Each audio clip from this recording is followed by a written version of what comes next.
Good evening. My name is Catherine Hagopian Berry, and I'm honored to host tonight's Literally Alive, which will be the Oracle Pool, a conversation with Agnes Bushell.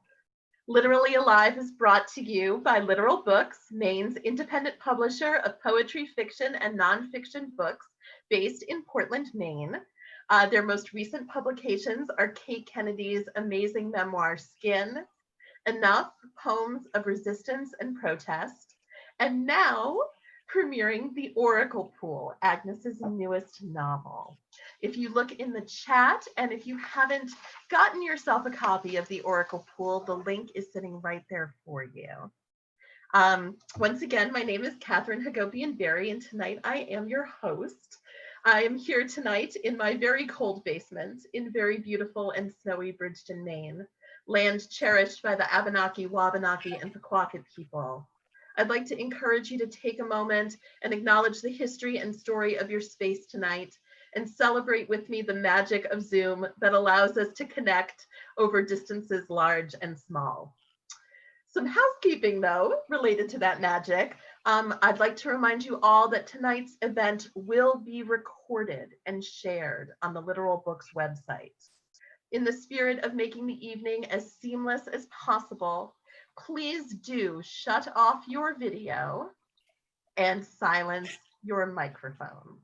And I can help you with that if you're having a little trouble making the technology work. I will also be doing the same in just a moment. Fear not, though. There are plenty of ways that you can still engage with this marvelous and dynamic conversation. The first is through the chat, which you can access by hitting the chat button either on the bottom or side of your screen. If you would like to ask a question of Agnes, you may feel free to type it in either a private chat to me or put it in the chat and I can pull that off. You'll want to message me, Catherine Hagopian Berry. Literal Books is actually Robert Diamante, who will be interviewing Agnes tonight. There are reaction buttons at the bottom of your screen. And following the program, we will be having a small reception where everyone is invited to turn their mics and cameras back on and participate in an informal conversation. You can also control the number of readers you see on the screen by toggling the view, which is in the upper right-hand corner on most computers. So that's it for the housekeeping, and now on to the main event. I am honored to introduce Robert Diamante, writer and photographer, who will be facilitating the conversation tonight with Agnes Bushell. The luminous, amazing, and stunningly talented Agnes Bushell. Her first novel, Shadow Dance, was published in 1989, and she has been publishing her work steadily since then. Beside novels, The Oracle Pool is her 13th. She has published reviews, essays, and interviews, and was one of the founding editors of Maine's progressive magazine, The Dissident. She is also one of the founders of the Maine Writers and Publishers Alliance. She has taught courses in writing and literature at colleges in Maine and California, and is Associate Professor Emerita in Liberal Arts at the Maine College of Arts. She is currently working with her husband, Jim Bushell, at Portland's small independent publishing house, Literal Books. Thank you, Robert. Wow, Kate, that is wonderful. I'm so honored to be interviewing Agnes, who is a lifelong friend, and I have a great amount of respect for her works. Let's dive right into The Oracle Pool. The Oracle Pool is a new novel by Agnes, as we know, that takes the reader from Manhattan art galleries and the Brooklyn Botanical Gardens to the sacred sanctuaries in Turkey, the Agora in Athens, and even the border of Syria. It is a rich novel that touches on themes of religious mysticism, but is ultimately about the transformation and the depths of friendship. Agnes, before we dive into the book, I just want to acknowledge the other hands that were involved in its production, namely Lori Harley, who has been designing for Literal Books, and at this point she's legendary in that design. She's done another beautiful job designing. There's also Judy Allen, who provided drawings for the novel, and of course Jim Bushell, who took the photograph on the cover and the end papers. And with that, Agnes, welcome to Literally Alive. Thank you, Robert. You're welcome. Tell us about the photograph of the sanctuary and the inspiration for the oracle pool.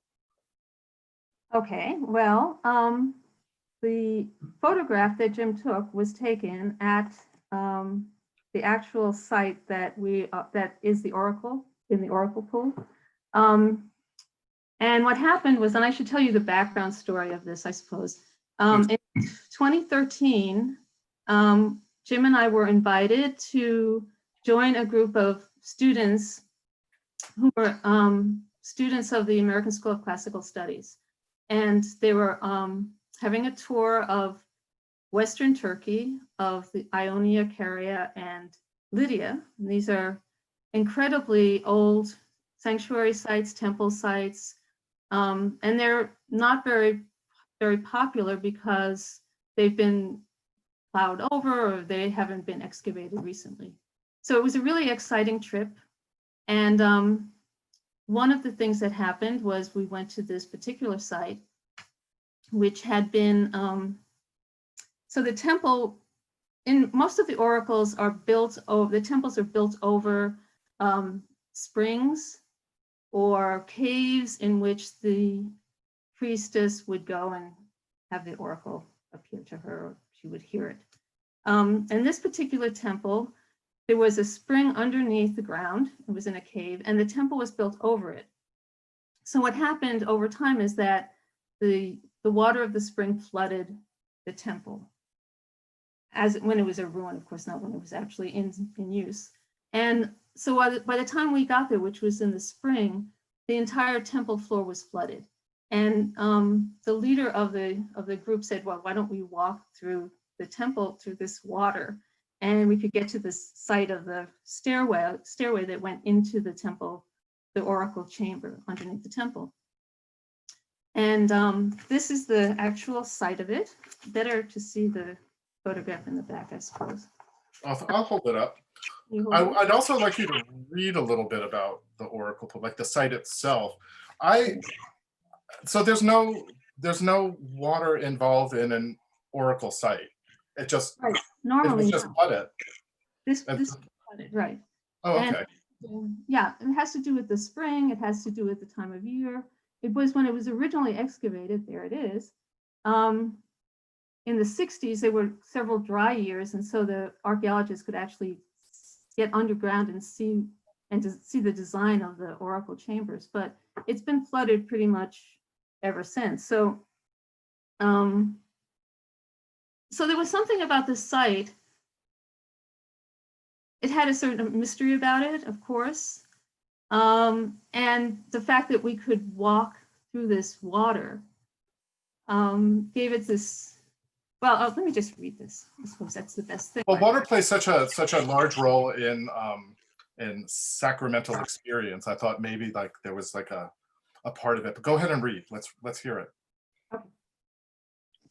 I'm at the very beginning of the book. No one on the site but themselves, the 13 of them. And it was gorgeous, magnificent, one of the most important oracle sanctuaries of the ancient world.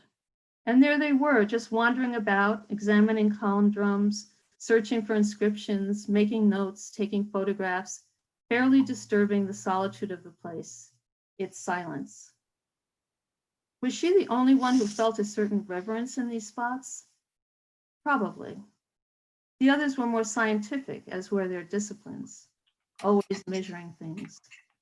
Still, she wondered how they could remain unmoved by this site, set so perfectly in its landscape, a natural megaron, as Scully described it, with a conical hill on its west and a jagged horn gorge on its east, its trees whispering with bird song, its sacred way, a simple pathway along a meadow of wildflowers, its monumental statuary, its flooded temple.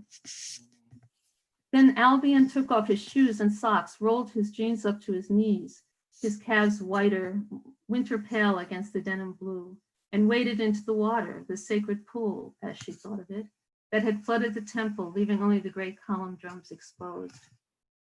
"How's the water, Albion?" Jack called out, laughing, and immediately took off his shoes. Suddenly now, to Ruth's dismay, everyone was wading into the water. "This is awesome," Jack called back to them. "Awesome." "Is it permitted?" Amit shouted out to Albion, and Albion shouted back, "Yes, yes, come along." Obediently, Ruth took off her shoes, thinking she would follow the others as she always did.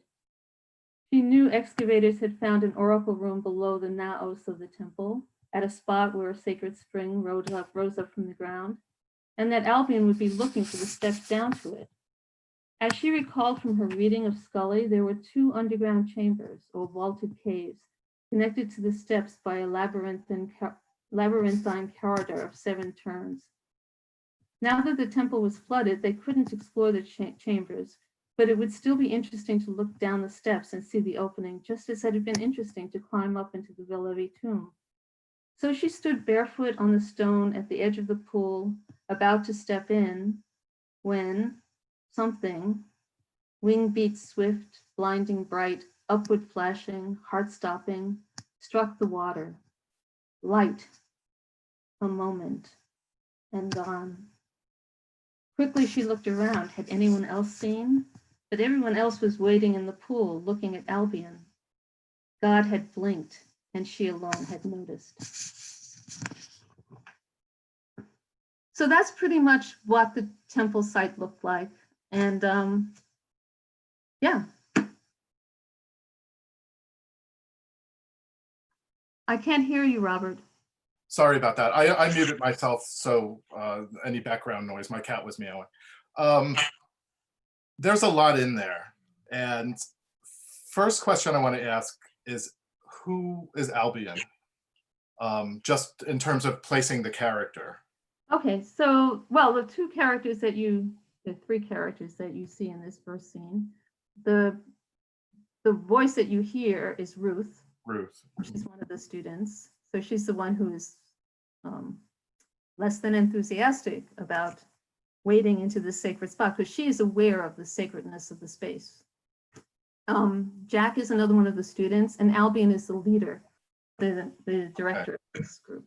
Ruth has that sort of like blinding moment, and that's and then she's really the character around which the narrative like turns, and she's the character, the thread that pretty much weaves all of the characters together in this book. But before we move on to characters, I have a question about labyrinths. They fascinate me, and I'm sure they fascinate other people.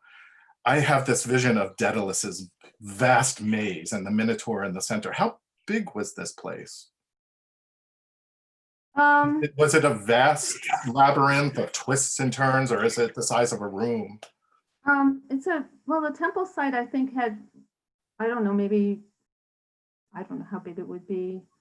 A large room, 2 rooms maybe. Okay. I mean, it's not huge.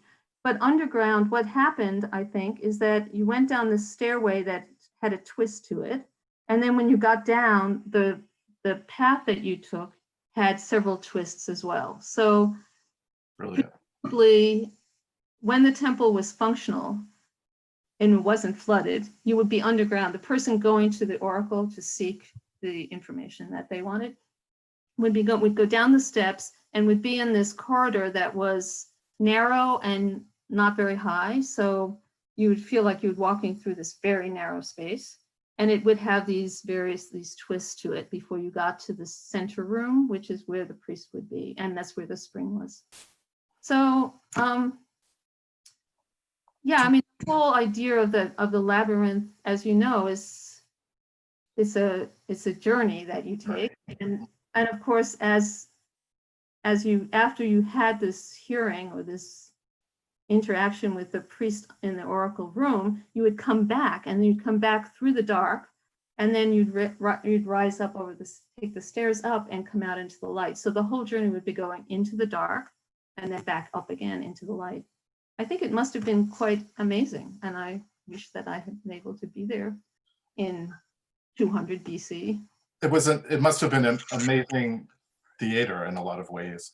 And of course, I'm sure a lot of people are wondering if you had any sort of experience while you were there. Anything divine, anything transcendent. I wanted to. I had to write about it, but I made it up. Let's talk about some of your characters. You've got a lot of really great characters in the book, and you've got Francine and Eunice, a lesbian couple, and Francine's children, Viola, who is an artist, and Orestes, who's a writer. Then, of course, there is Ruth and Jack Swan, who you meet immediately. You've already mentioned them. Talk about some of those characters before we move on to the others. Well, what would you like me to say about them? well, I mean, Jack, something happens to Jack in the beginning. I don't know how much you want to really give away, but something really important happens to Jack in the beginning, and that sort of is the catalyst for the book. So maybe we leave that to mystery for the readers. All right. Then let's move on to of course I said Viola, who's a truculent artist, might be a good way to describe her. And she has an amazing experience throughout the book.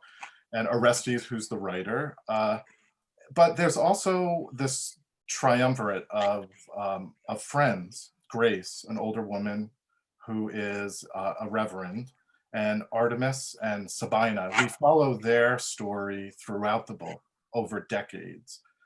Tell us about Grace. Really, Grace is the main character. She touches everybody in some way. Talk about Grace, that character. She's prominent. Well, I think one thing that I should mention, I suppose, before I get to Grace, is that many of these characters that you mentioned before, Francine, Eunice, Viola, are at the Oracle site. They're on this journey originally, right? And so what happens is that something happens to all of, not just to Jack, but to all of the characters at the site. And that translates, excuse me, as they go back from Western Turkey back to New York, which is where they all live, the effect of what happened to them at the Oracle site really changes their lives, all of their lives in one way or another. For Grace, who is not on the trip originally, she's, as you mentioned, she's a reverend. She has started her own church. It's a church that's based on the teaching of Lady Julian of Norwich, who is a mystical writer and actually was the first woman to write a book in English. So she's the first English woman writer. But she lived in the 14th century. She was an anchoress, which meant that she had sequestered herself into a little cell attached to the church in Norwich, the Church of St. Julian, actually, and that's why she took the name, and lived her whole life in this seclusion, but had these amazing interactions with God and wrote about them. So Grace, who has this church, and it's a church that's based, as I said, it's based on the teachings of Julian. She winds up going to Turkey and to the same site. And she has an experience there too. So the site itself becomes a kind of character, I would say, in the book. Most definitely. Where people come and things happen to them. Would you read a little bit about Grace? There's lots of great stuff from Grace, but read a little bit. There's a lot of stuff from Grace. Yeah. Okay, so this section also has a couple of quotes from Lady Julian. So when I read those, I will mention that it's Julian that's speaking. So one thing that Grace does as part of her ministry is she consults with her parishioners, or her congregation come to her for spiritual counseling. So she's meeting with one of her parishioners named Cassandra. And this is what happens. Okay. Cassandra was saying that she was still struggling to pray. Yes, go on, dear, Grace said. That she was struggling to submit herself to prayer. Always the same problem, Grace thought. That she could not ask for something if she could not envision from whom or from what she was asking it. As usual, her grammar at this point became dense. that although she wanted to worship, she could not worship if she could not envision. Let us envision together then, Grace said.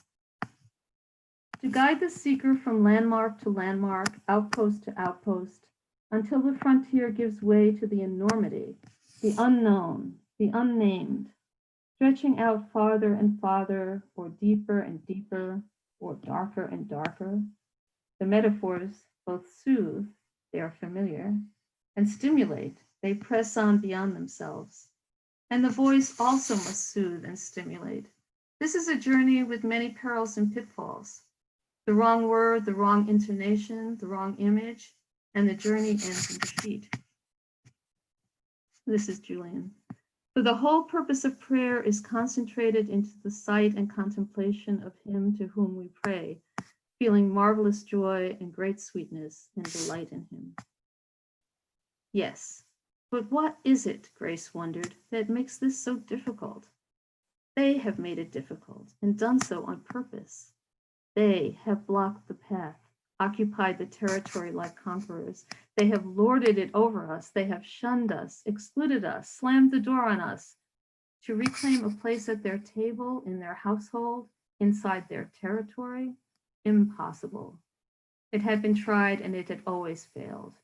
It is their church, their sacraments, their priesthood, their laws, their admonitions and damnations, their hatreds and anathemas, their inquisitions, their executions. What has any of it to do with love? Julian again. I saw the property of mercy and I saw the property of grace, which have two ways of working in one love. And when I saw this, I had to admit that the effect of God's mercy and forgiveness is to lessen and wear away our anger. So to accompany, to guide, to listen, to encourage, to assuage, to heal, to help, to hold, to embrace, to laugh, to be glad, to be happy, these duties and joys she took on with love. And there was music in her church, and meals, and dancing, and laughter. So that's... So welcome to Literally Alive. You're watching a conversation with Agnes Bushell regarding her new novel, The Oracle Pool. Now back to you, Robert. Thank you, Kate. I was just about to say, I love Grace. She is soft on one hand and very powerful on the other. She has some great moments of truth-telling throughout the book. The reader will love it. You dedicate the book to Maureen Empfield, as well as your daughter, Jessie. Mm-hmm. Maureen's a lifelong friend.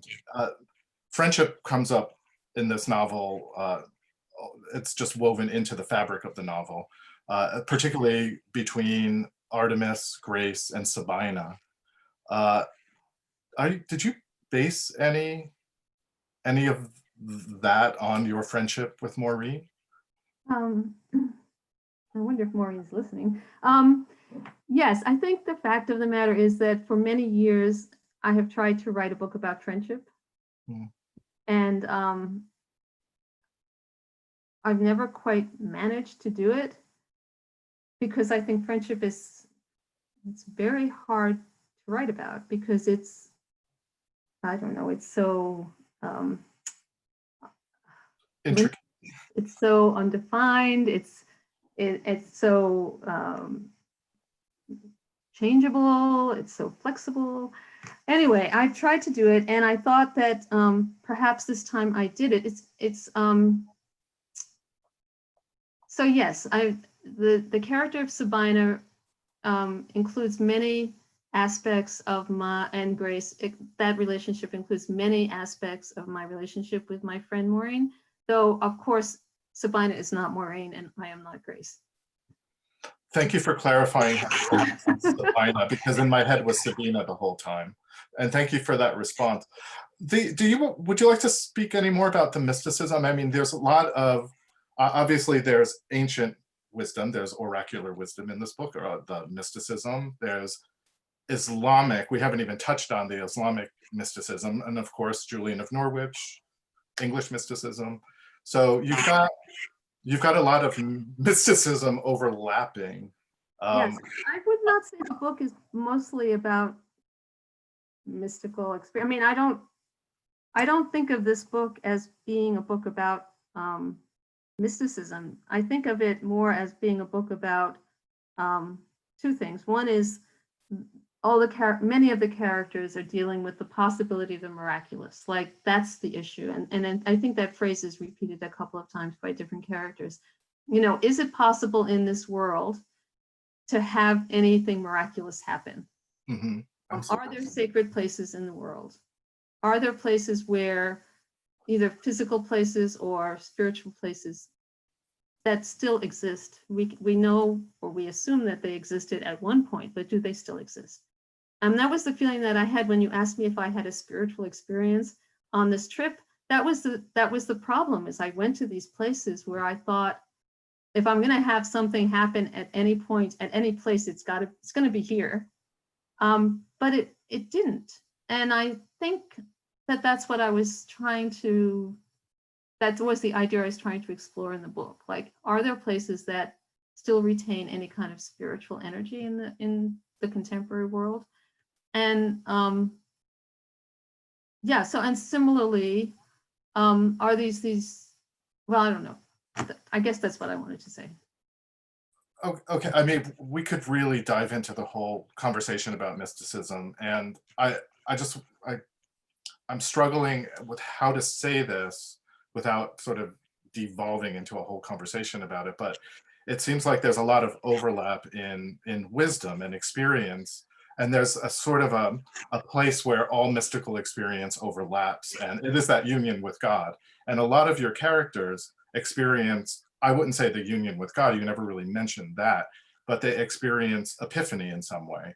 Do you think that's accurate? I mean, I think Viola's arc, I don't want to say arc, but Viola's experience, for instance, she has what I would call an epiphany of sorts. I mean, with the help of grace, which is a great scene at the end of the book. Do you want to set that up? I actually want to. There's something that I keep thinking of saying, and then it escapes me. It had to do with, oh, I know what it was. The difference between mysticism and goodness or living a good life, right? Okay, so I think one of the things that I wanted to explore in this book, which is something I started exploring in Perry Street, and it kind of continued into this book, is what does it look like to live a good life? What does it look like to be a good person? And not necessarily a mystic, not someone who renounces the world, not someone who, because like Grace, for example, in the passage that I just read, her church is full of happiness and joy and laughter. She believes in bringing flowers to people. She believes in being open with people and loving people and happiness and joy. She's not reclusive. She's not contemplative in the sense of a cloistered life. She doesn't do self-mortification. She lives a very full life in the world. And that's a form of spiritual goodness. That's what she does. That's her role, right?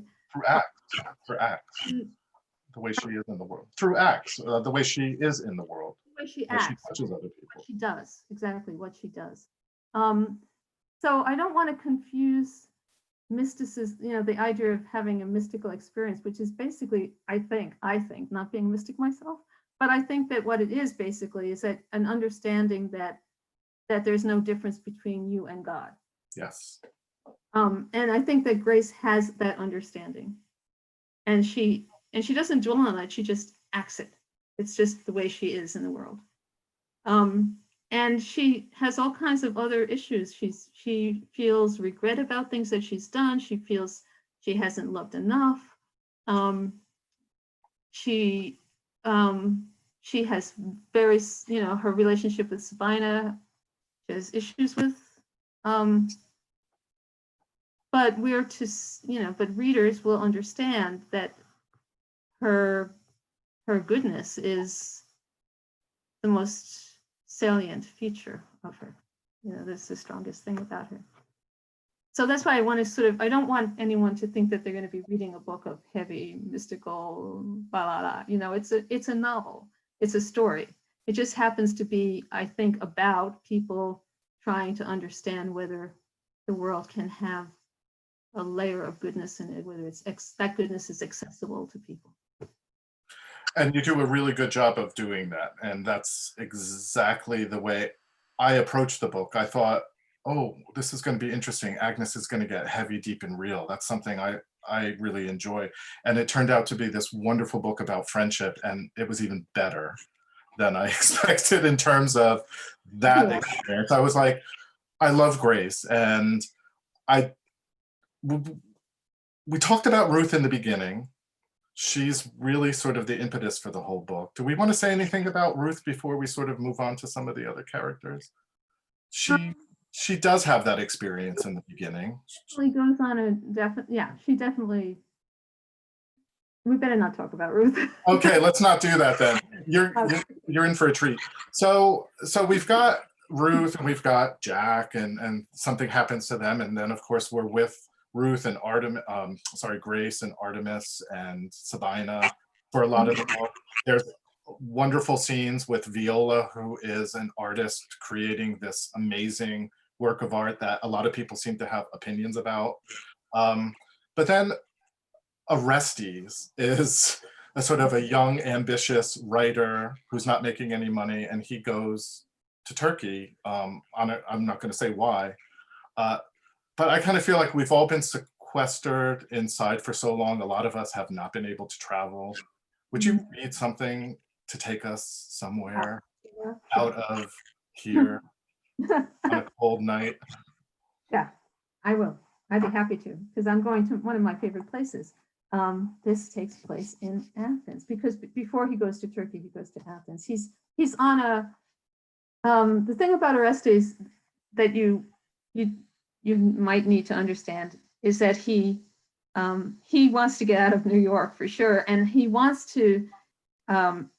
a story. He's a journalist, and he's looking for a good story because he wants to make his mark. But he's also young and he's a romantic. So here he is in Athens. But as he walked up Hermes Street to his hotel, he began to feel the first stirring of the pleasure that comes with arriving in a new place, especially if that place is a great city and it is a summer morning and the light is spilling down on marble. And as you look up just ahead, there, floating like a mirage over the city streets, is the Acropolis, brilliant and eternal, like the memory of first love.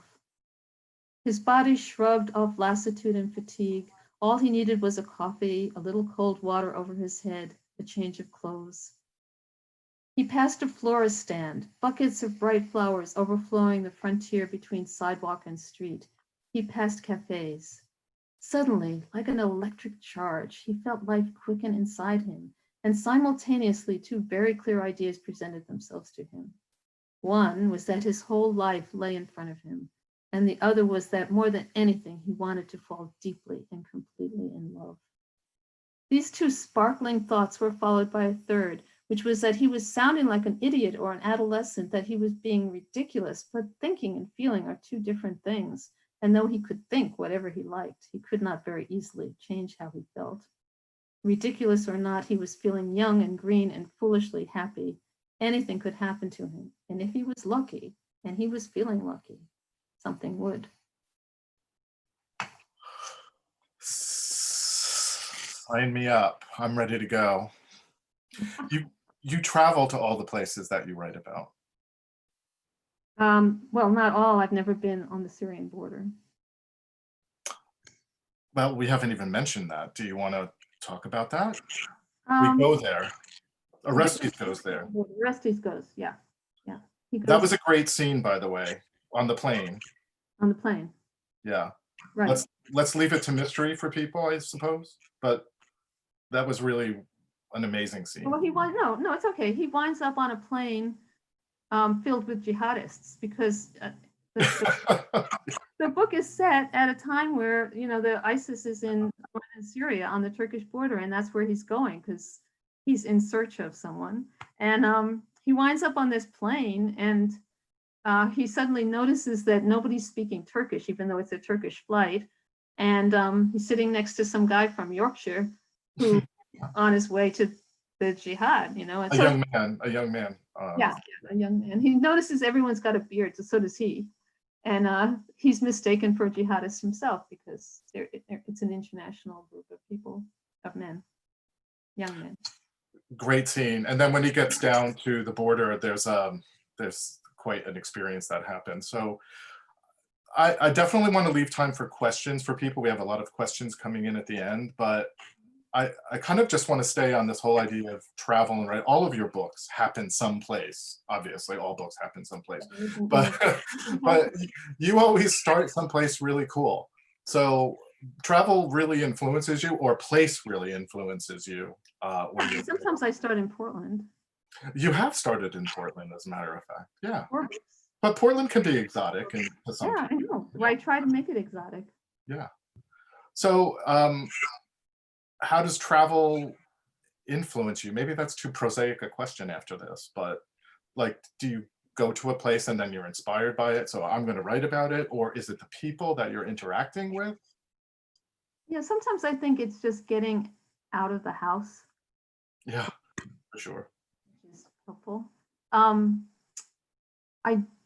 I have, you're right. I mean, I have set books in places in Nicaragua, in Turkey, in Greece, in California, an exotic place. Wow, that's very exotic. Long Island. Long Island, right? Out on Long Island. Yeah, I think just going to a different place, like Orestes, you know, sometimes you just need to be in a different place and just feel like you're young and can fall in love, you know, and then the characters show up.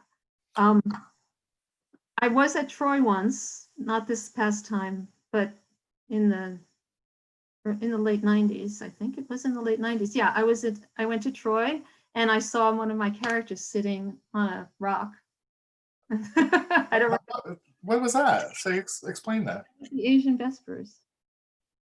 I saw Aris Buckley, my character, sitting on a rock in Troy, and I was like, okay, I got to write about this. I mean, he had been in Portland. He's a fictional character. He was living in my house, and he was, you know, looking for a book. And this is getting weird about writing fiction. People in the audience who are fiction writers or novelists, and I know that some novelists are in the audience, will understand this. I get it, yeah. You know, characters just show up.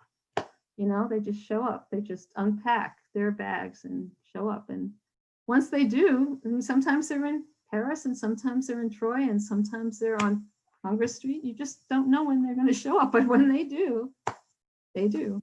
Well, I don't think it's a strange line of conversation, because we've definitely had some questions in the from the participants, and a lot of them have been about characters. One person wants to know if you ever fall in love with your characters and if it's difficult to, I think Lori might have asked that question. And then somebody else wanted to know if you base your characters on people you know. And in a lot of ways, even the people that aren't there are people we know. You create the character and you know them and they're with you constantly. Talk about that. Okay, was that a question? Yeah, that was actually a rambling question. I'm sorry. Let's start with, let me posit this the right way. First, are any of the characters in the Oracle Pool based on anybody you know? I have stolen some people's bodies and a little bit of people's biographies, but in general, no. I would say no. Okay, Lori wants to know what happens when you create, develop, and maybe fall in love with a character. That's what I was trying to say. Better to read. What does it feel like to leave them at the end of writing their story? It's horrible. It's the worst. It's horrible. It's like you just get so depressed. Finishing a book is the most horrible thing. It is. And I think any novelist in the audience will agree. You give up you end your book and it's terrible. But the thing you can do, which I do a lot, is tinker with it and tinker with it, because you know, it's finished, but you can still tinker with it a little bit. You've moved characters over to other books. That's right, exactly. That's what I do. My solution to the problem is to keep them going from book to book. So Aris Buckley, for example, who is the guy on Troy that I saw on Troy, he's got 4 books. I mean, he just, You felt like that. I finally think that I think I might have finished him off finally. I married him off and he's, but yeah. Who else have you brought over? I know House on Perry Street has some characters. Yep. Marina Tallis is in both Marina, yeah. and Fabrice in Flight. Yeah, those are the 2, Eris and Jaleel and Marina, that group of characters, and Wynne Jones, that group of characters that are in 4 books.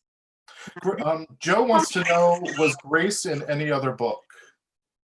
Was Grace? No. Grace. No, Grace is this is her book, her first book. Her first book. Okay, is that her book? a portent?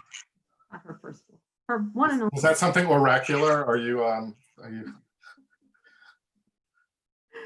No, these people they're a one book bunch of people, I think. okay? Catherine, I'd like to pass it over to you, and if there are any more questions, I know Catherine might have some questions herself. Before we move on, though, actually, one more thing. Agnes, is there anything else you'd like to say about the Oracle Pool? Any characters or any moments in the book? Would you like to read something else from the book? I know what I would like to do. I would like to read the epigraph. Brilliant. Okay, the first one is from the poet George Seferis. Perhaps we met them when sleep still brought us close to the breathing wave. Perhaps we search for them because we search for the other life. Mm. And the second is from Lee Sharkey, our dear beloved Lee Sharkey. Her poem Burned. The red winds moved westward, the blues moved through me to become a sky. Mm. Beautiful. Hi, Kate. Hi. Hi.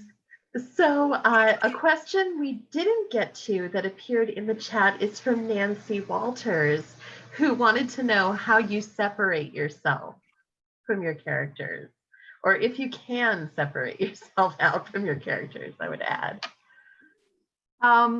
So when I'm writing a book, when I'm in the midst of writing a book, I don't think I separate myself from my characters at all. I think that they're always with me and they're always there.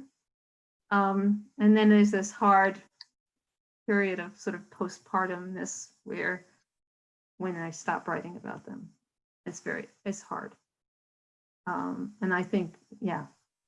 So it's a hard thing because you live with them for a year or so every day. I mean, they're there and then suddenly, you're done with them. The story's finished and you've got to end it.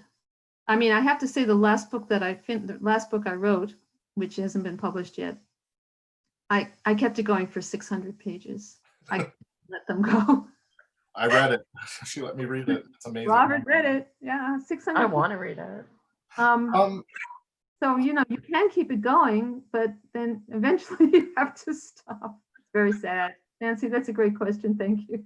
Agnes, who will you miss the most in the Oracle Pool? That's an unfair question, but I'm asking it anyway. Sabina. Okay. Yeah, I love Sabina. She's so fabulous. Yeah. So I had a process question, because reading the Oracle Pool, to me, it was so exquisite. Like, it's such a neatly, perfectly plotted and managed creation. Like, it hung together so completely beautifully for me that I made this assumption that you had extremely carefully drawn out every move of this book, every shape of this book. So I wanted to ask, is that assumption right?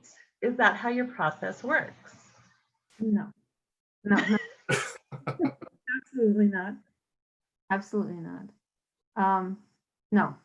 it's a sort of miracle. You know, the possibility of the miraculous is writing a novel for me. That's the possibility of the miraculous. I just write it. It's like dreaming. I think writing a novel is like dreaming. It's like you start dreaming and then you just keep dreaming and dreaming and dreaming and dreaming.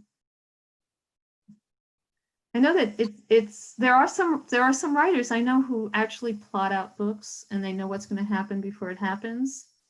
But I'm not that kind of writer. I don't do that. I never know what's going to happen. I sit down in the morning. I have no idea what's going to happen. It's weird. Oh, I think it's magical. I think it's great. No, Like it's on key. but the thing is that you have to wait. I have to wait for the muse to show up. I can't make it happen. Like I can't sit down and make it happen. I can't just sit down and say, okay, I'm going to write a novel today. I'm going to start my novel. It doesn't happen that way. So it's a waiting game. It's like waiting and hoping, waiting and hoping. So Viola in the book, who is the artist, young artist, she creates this amazing work of art that I think I mentioned earlier, a lot of people react to. Right. Many of the characters, yeah. So you didn't set out, you created that work of art with her as she was creating it. You weren't really set out to, okay, she's got to create that work of art in order for the plot to move forward. Right. Exactly. Which is amazing because it has such an effect throughout the book. And, you know, Orestes has this moment, again, you have to read the book. I'm not going to give it away, no spoilers, but Orestes has this moment where he experiences it kind of by accident, really. Right. He didn't know what's going to happen. He didn't know what was going to happen. And I mean, something happened. It's interesting. Something happens to everybody that moves them to the next passage in their experience. Mm-hmm. Even Grace, even though Grace is sort of like this driving force, she has a great opportunity. So, but I'm not going to give that away either. I could give away lots of things, but I don't want to. It's hard to talk about a novel when you don't want to tell too much about the novel. Like you don't want to tell people how it ends or what happens because they might want to read it. At the same time, so it makes it difficult. Sorry, people. It's very hard to talk about something that you don't want to. You want to talk about, but you shouldn't talk about. Let's bring it back to the beginning then. What's going on with this site now? Give us a little bit more information on this site. Is it a popular place now? Is it studied by archaeologists? What's its status? Do you have any information? No, not really. I mean, I'm not sure. It's close to Ephesus, so I think people go to Ephesus because Ephesus is a very popular site and it's big and everyone knows about it. This particular site, which I don't name in the book and I haven't named tonight either, you might have noticed, is small and I don't think it's very well known, and it only has it has like 2 columns standing. It's not huge. What's left of it is not really very much, but it's and it's flooded, so there's not much to see, I guess is the thing.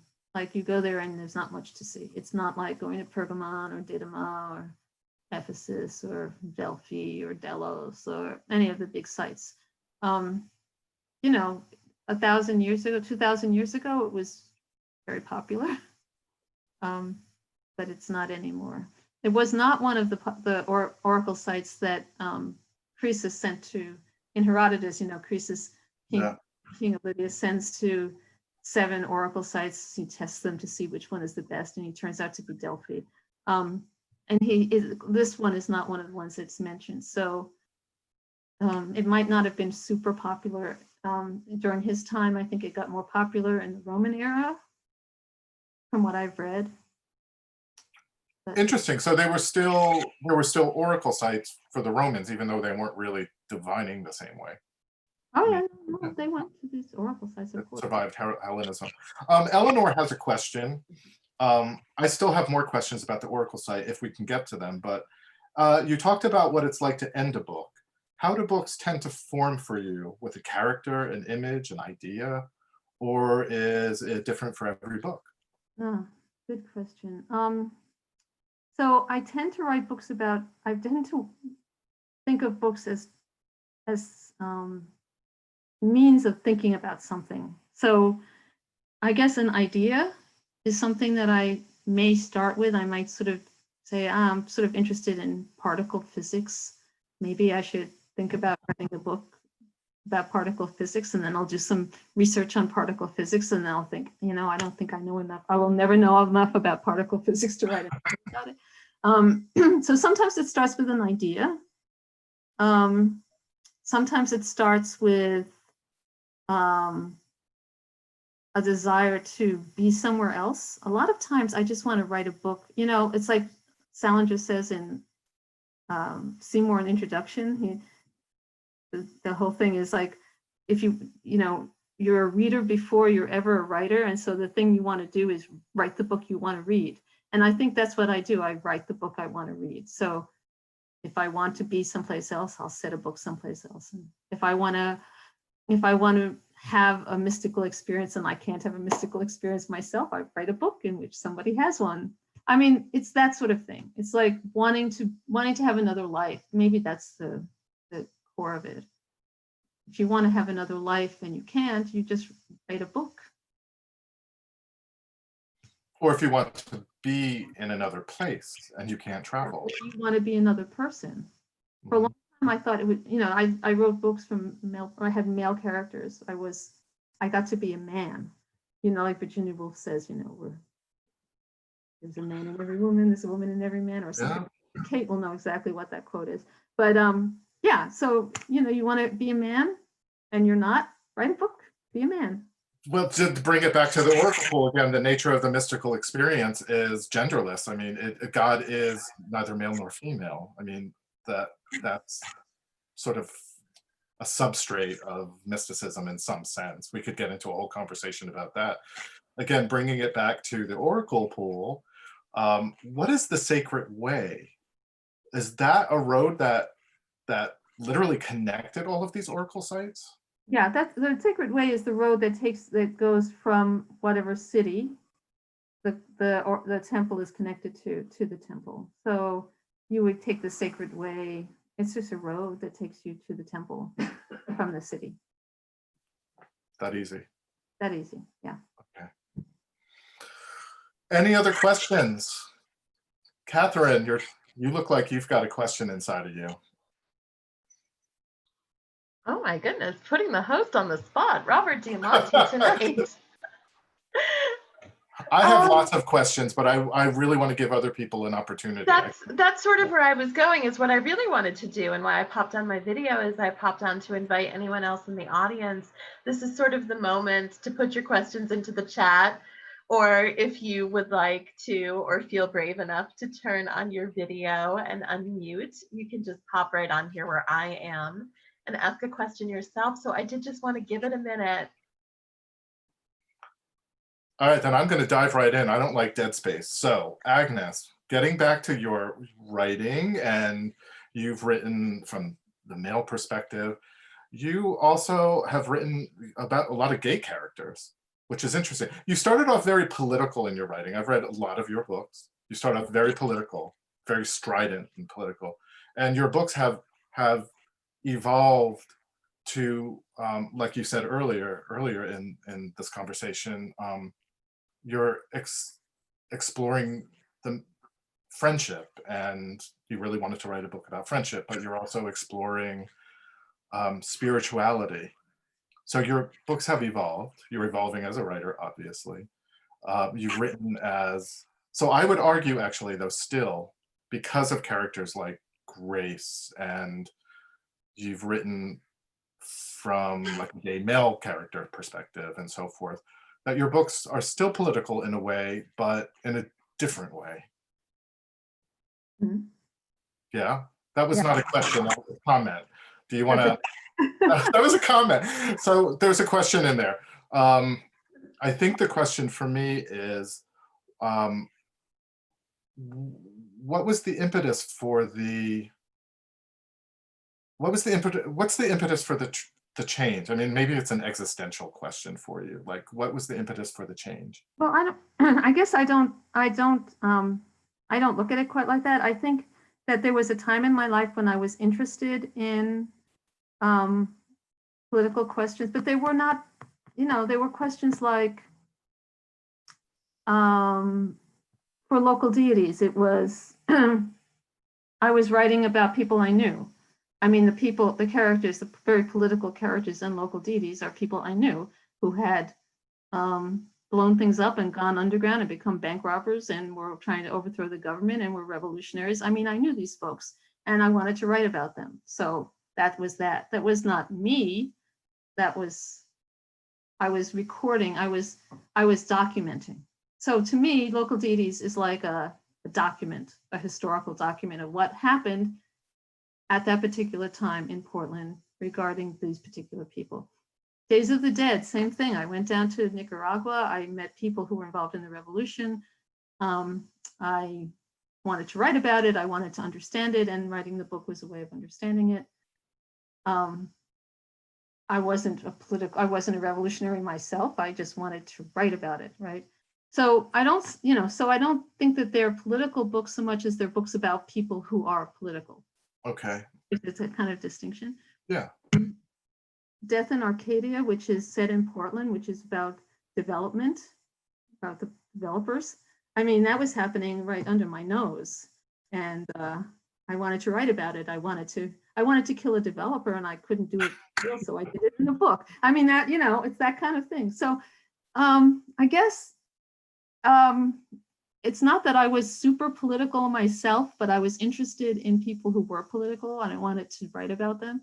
And it's not that I'm super spiritual myself, but I'm now at the point where I want to write about that and think about it and explore it. And then it's really just the last two books that I've been doing that. Oracle Pool and Perry Street, and only one character in Perry Street. The other characters are very secular and, care about their lattes and their martinis. Their martinis and their house on Perry Street and not losing it to the church. Yeah, so I don't think that I've changed that much. Though, of course, the times were different. The 80s were very political times, much more so than now. And, I read those books now. I look back at local deities and I'm like, boy, people actually said stuff like this. Like they actually talked about the revolution like it was really going to happen next week. It's amazing. I'm glad I wrote it, because I wouldn't have remembered that. Maybe we ought to have another conversation about your earlier books another time. Anything else we'd like to say about the Oracle Pool before we wrap up tonight? I hope everyone. Any questions? Sorry, Agnes, that was more for everybody else. Any more questions? Please read it. Yeah. I read the book, definitely. I will miss Grace. That's my 2 cents. I'm going to miss her. I hope she shows up somewhere else. Well, maybe. Agnes, thank you so much. I'm going to hand this back over to Kate.